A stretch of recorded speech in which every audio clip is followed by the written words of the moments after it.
Hello दोस्तों, आज हम देखेंगे एमसीक्यूज मॉन्स्ट्रिको के ऊपर।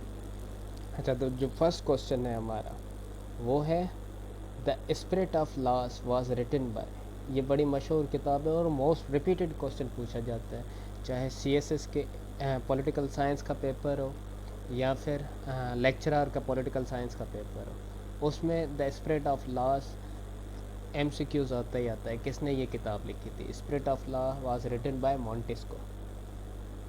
ये आप क्वेश्चन याद कर लें मॉन्टेस्को के ऊपर कि स्पिरिट ऑफ लॉस किताब इसने लिखी थी। इसकी बड़ी पॉपुलर किताब थी स्पिरिट ऑफ लॉस। उसने यानी जितने भी हमारे इंस्टीट्यूशन में उनको सेपरेट किया था ताकि वो इंडिपेंडेंट रहे। अगर ये एक इदारा दूसरे इदारे को और लेजिस्लेचर और क्या था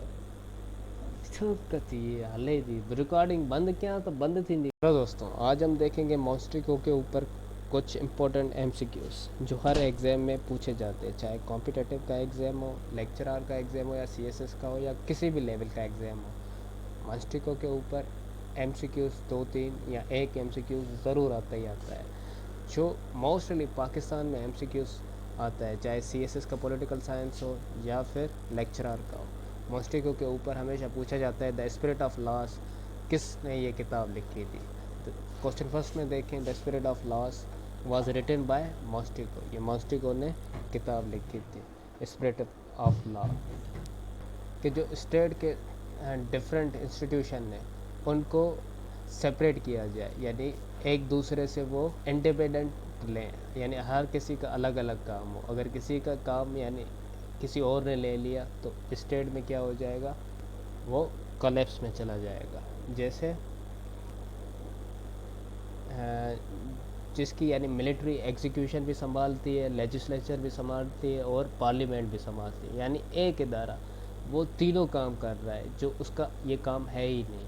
तो क्या होगा उसमें, जो पार्लियामेंट है या लेजिस्लेचर है और बाकी इदारे यानी वो कमज़ोर हो जाएंगे। एक ही अगर इदारा लेगा वो अगले इदारे को कमज़ोर करेगा और सारे डिसीजन लेगा।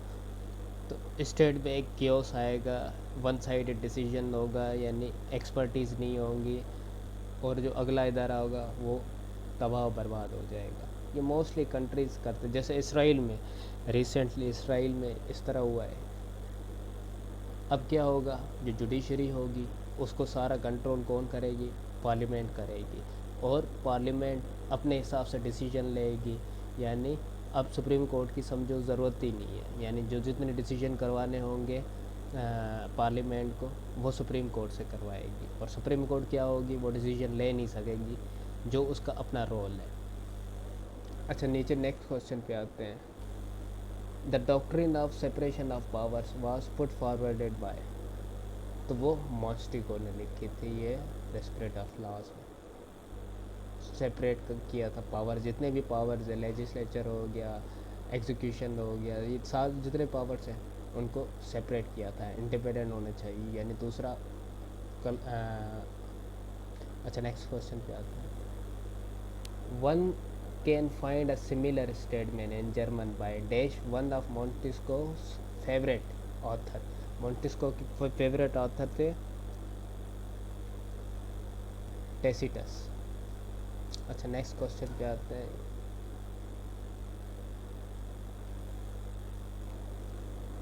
Where did Charles the second baron de Montesquieu died?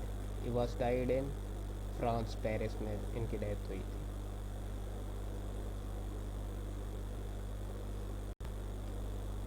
What region does Charles D. Seconded Baron de Mostico belongs to? He was belongs to Western philosophy. अच्छा, नेक्स्ट क्वेश्चन पे आते हैं। Which of the following was the most interested to Charles the Seconded Baron de Mostico?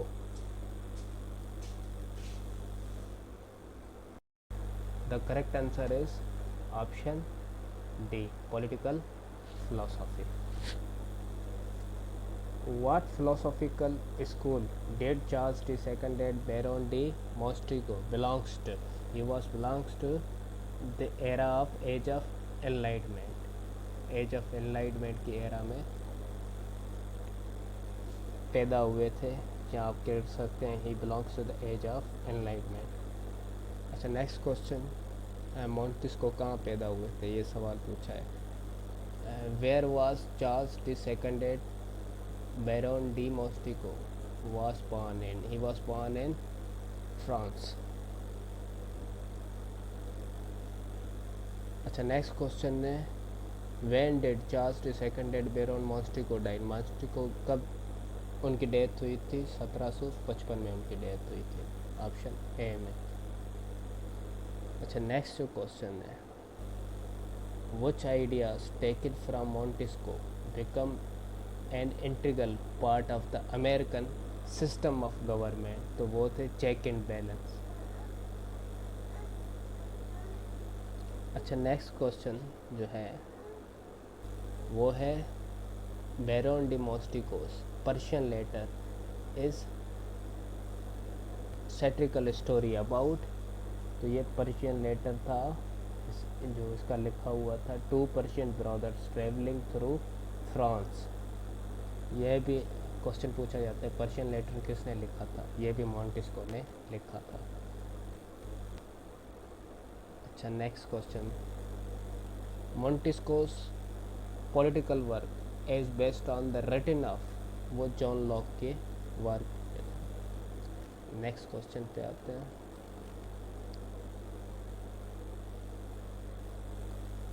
what the best describe the focus of Montesquieu spirit of laws। spirit of laws को अगर हम describe करना चाहें तो वो कैसे करेंगे? ऑप्शन ए में देखिए, प्रॉपर गवर्नमेंट स्ट्रक्चर हो इंक्लूडिंग डिवीजन ऑफ पावर हो, एक गवर्नमेंट सिस्टम हो और पावर डिवाइडेड हो, डिवीजन हो पावर की। इस तरह ही ना हो कि एक ही बंदा लेजिस्लेचर भी कर रहा है, एग्जीक्यूशन भी कर रहा है, हर काम एक ही बंदे ने यानी उठा लिया हो।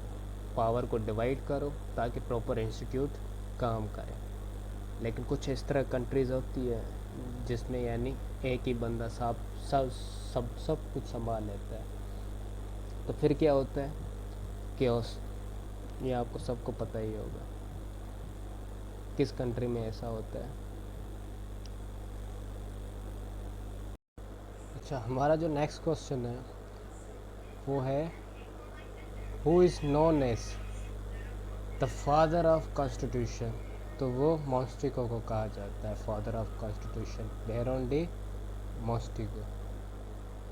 हमारा जो नेक्स्ट क्वेश्चन है वो है the powers of government should be separated into branches.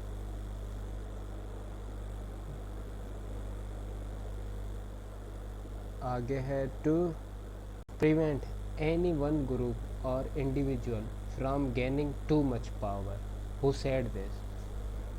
अच्छा, मोंटेस्क्यू कहता था उनको इतना प्रिवेंट करना चाहिए कि वो अगले किसी ग्रुप या इंडिविजुअल से ज़्यादा पावरफुल नहीं होना चाहिए। तो ये मोंटेस्क्यू का मानना था। जैसे कुछ कंट्रीज़ में होती है, कहीं पे पार्लियामेंट जो है वो एग्जीक्यूशन उनके ना के बराबर होती है, और मिलिट्री जो है वो इतनी पावरफुल हो जाती है कि वो अगले जितने भी इंस्टीट्यूट है, जो लेजिस्लेचर हो गया, पार्लियामेंट हो गया, वो सबको कंट्रोल कर सकती है। और कहीं पे गवर्नमेंट्स जितनी भी हैं, यानी मोस्टली गवर्नमेंट, आप इंडिया पे देखें, गवर्नमेंट बाकी यानी इदारों से ज़्यादा ताकतवर है, यानी उनकी जितनी ब्रांचेस है उससे ज़्यादा पावरफुल, यानी पावर इतना हासिल कर लिया कि अगले ग्रुप्स को कंट्रोल कर सकते हैं। कहीं पे गवर्नमेंट करती है, कहीं पे मिलिट्री करती है, तो इस तरह है। अब इसराइल में जो अब गवर्नमेंट है वो सुप्रीम कोर्ट को समझती है कि उससे ज़्यादा पावर है। अब पार्लियामेंट जो है इसराइल की वो उनसे ज़्यादा ताकतवर होना चाह रही है रिफॉर्म्स के ज़रिए, यानी रिफॉर्म्स ला रही है सुप्रीम कोर्ट को तबाह बर्बाद करने के लिए, यानी उनके जितने भी डिसीजन हैं वो सारे पार्लियामेंट ले सके, यानी इस तरह के कुछ रिफॉर्म्स ला रहे हैं इसराइल। अच्छा, नेक्स्ट क्वेश्चन पे आते हैं, which French philosophers' ideas about the separation of power in government exerted a strong influence on the US constitution. US constitution में सेपरेशन ऑफ पावर जो इन्फ्लुएंस हुआ था, तो वो कौन थे, किस से इन्फ्लुएंस हुए थे? वो हुए थे बैरोन डी मॉस्टेगो से हुए थे।